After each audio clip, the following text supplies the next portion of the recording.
आम्ही दोघेही Bush India लिमिटेडमध्ये भेटतो. आमची प्रेम कहाणी तिथेच चालू झाली आणि अजूनही अशीच चालू आहे. प्रेमा काय देऊ तुला. काम करता करता आमचं मैत्री वाढायला लागलं. त्या मैत्रीमध्ये कधी मला तिच्याशी प्रेम व्हायला लागलं हे मलाच कळलं नाही. आराधनाचं गाणं आहे मेरे सपनों की राणी आहे ना, ते गाणं नेहमी गायचे. आणि जेव्हा मी गाणे बोलत असताना हिचं माझ्याकडे लक्ष असायचं, माझं तिच्याकडे लक्ष असायचं. तुला पाहते रे तुला पाहते. आणि गाणं गाताना नेहमी माझ्याकडे बघायचे, मला अशीच स्वप्नाची राणी पाहिजे म्हणून.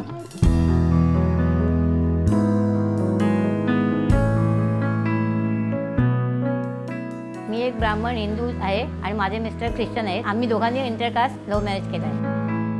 चलिया तू चलिया काय 40 वर्षापासून हेच गाणं गातात आहे. कंटाळा त्या गाण्याचा.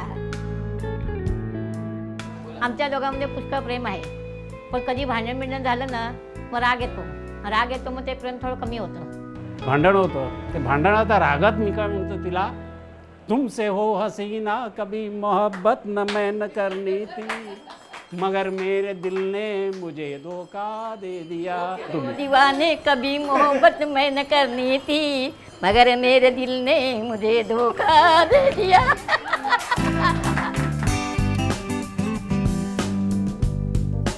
तिच्याशिवाय राहू शकत नाही आज सुद्धा. आणि मला एक कधी कधी माझ्या मनात भीती येतं, मी नसलो तर ती कसं तरी जगू शकेल, पण ती नसताना मी कसं जगेन हे मला प्रश्न पडतोय. माझ्या लग्नाला 40 वर्ष झाली आणि अजूनही आमचा टाईम असं काय गेलेला नाही की हनीमून करायचं नाही म्हणून.